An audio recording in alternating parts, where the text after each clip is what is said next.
नमस्कार, सिटीजन आवाज में आपका स्वागत है। एक बार फिर हम दरभंगा एम्स की जो प्रस्तावित स्थल है, उसी स्थल पर हैं। शोभन बलिया मौजे में इस स्थल पे है जो प्रस्तावित है दरभंगा एम्स को लेकर। लेकिन आपको बता दें जो कि किस तरह से राजनीतिक जो उठा-पटक हुआ, उसके बाद कई सारी चीज़ें बदल गई।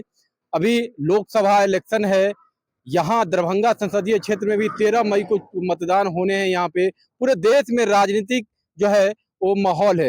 लेकिन आप समझ लिए जो कि दरभंगा को लेकर जो सबसे बड़ी जो एक सवाल है, वो सवाल ये है कि बीते लगभग 8 वर्षों में दरभंगा एम्स बना नहीं।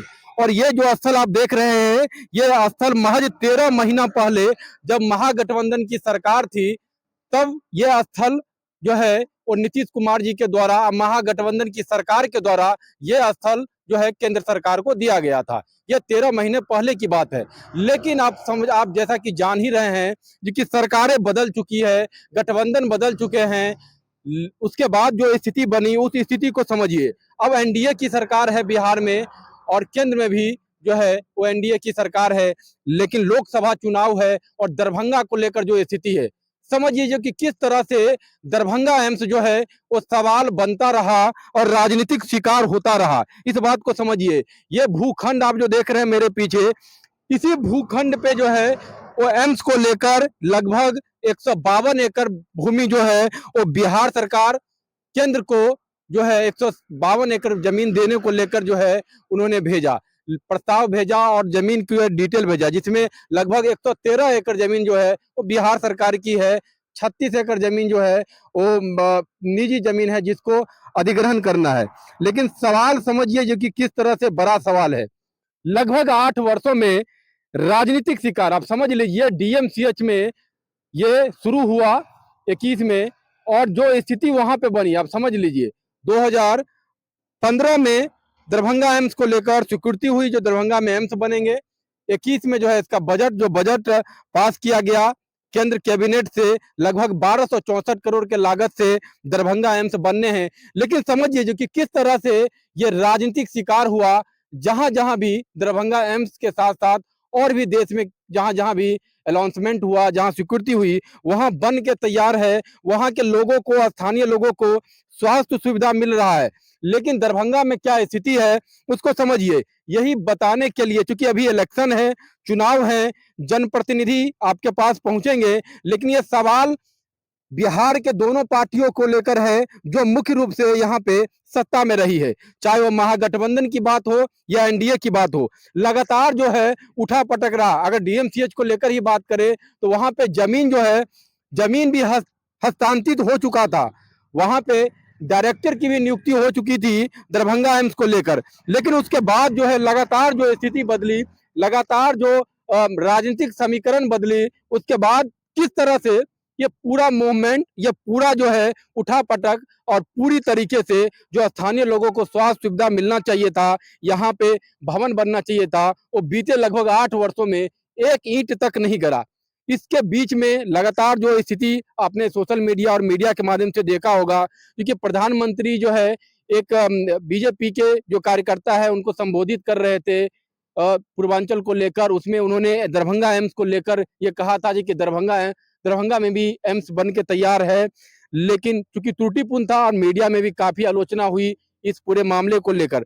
लेकिन उसके बीच क्या हुआ, अभी बिहार में और केंद्र में एनडीए की सरकार है। अब समझ लीजिए जो कि लगातार इसको टालने की किस तरह से कोशिश हुई। जब महागठबंधन की सरकार आई तो उसको डीएमसीएच से पहुंचा दिया गया पेपर मिल, अशोक पेपर मिल। और अशोक पेपर मिल में जब विवाद, वहां जमीन विवाद को लेकर जो हाईकोर्ट में मामला चल रहा है, तो फिर वहां जो महागठबंधन की सरकार थी तत्कालीन, उन्होंने यही भूखंड को जो है वो देने का केंद्र सरकार को भेजा गया।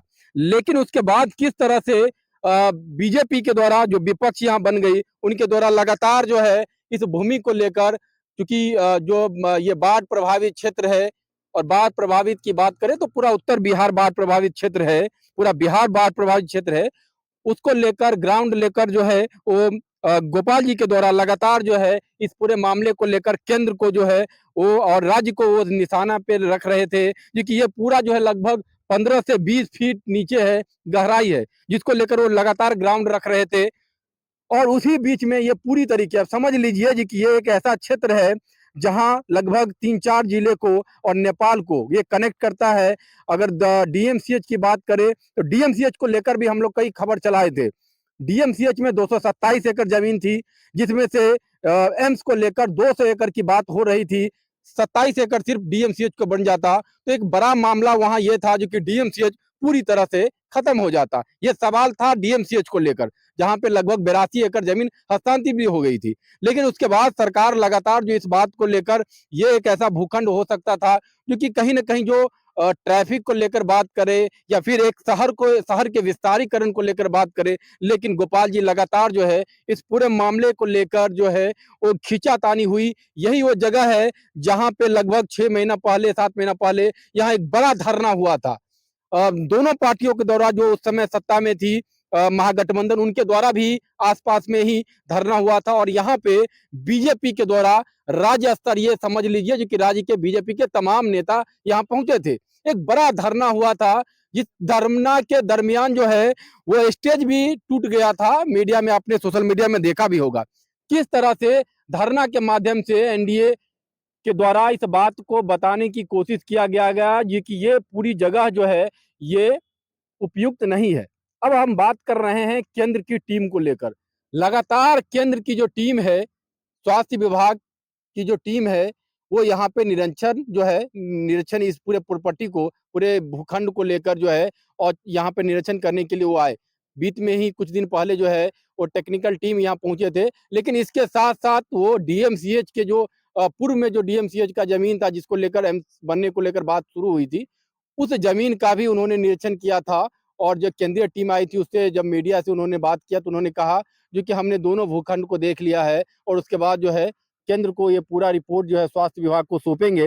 लेकिन समझ लीजिए जी कि कितना दुर्भाग्यपूर्ण है यहाँ के स्थानीय लोगों को लेकर, क्योंकि पीछे बीते कई वर्षों में जो स्थिति बनी वो स्थिति पूरी तरीके से ये दरभंगा एम्स को लेकर ये रहा जी कि कहीं कुछ हुआ नहीं, एक ईंट तक नहीं गिरा और समस्या और पूरी तरीके से आप देख सकते हैं ये सवाल है। और अभी चूंकि चुनाव भी है, लोकसभा का चुनाव है, तो चुनाव को लेकर ये सवाल बरकरार, कई बार हम लोग इसको लेकर बात कर रहे हैं क्योंकि चुनाव में दरभंगा एम्स जो है वो बड़ा सवाल होगा एनडीए को लेकर भी और महागठबंधन को लेकर भी। क्योंकि अगर डीएमसीएच में भी बन रहा था तो महागठबंधन के द्वारा ही उस जगह को रोका गया और फिर यहाँ पर जो ये शोभन बलिया का जो क्षेत्र है वो क्षेत्र दिया गया, लेकिन पूरी तरीके से जो है वो खींचातानी लगातार चली। ये भूखंड देख रहे हैं, ये जमीन जो लगभग 112-13 एकड़ जमीन जो है वो बिहार सरकार की है।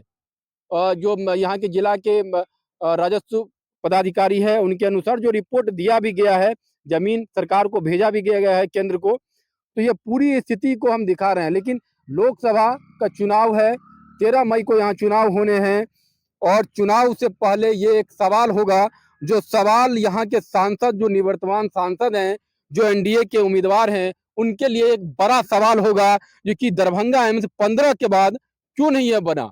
ये बड़ा सवाल जो है यहाँ के स्थानीय नेता को लेकर भी होगा, चाहे वो महागठबंधन के उम्मीदवार हो ललित यादव या फिर एनडीए के उम्मीदवार हों गोपाल जी ठाकुर। ये तमाम नेताओं के लिए और बिहार के नेताओं के लिए, क्योंकि ये एक शब्द में अगर कहा जाए ये पूरी तरीके से राजनीतिक शिकार हो गया दरभंगा एम्स और 8 वर्षों में ये बना नहीं, एक ईंट तक नहीं गिरा और पूरी तरीके से राजनीतिक उठापटक का ये शिकार हो गया और ये चुनाव में बड़ा सवाल होगा दरभंगा एम्स। धन्यवाद।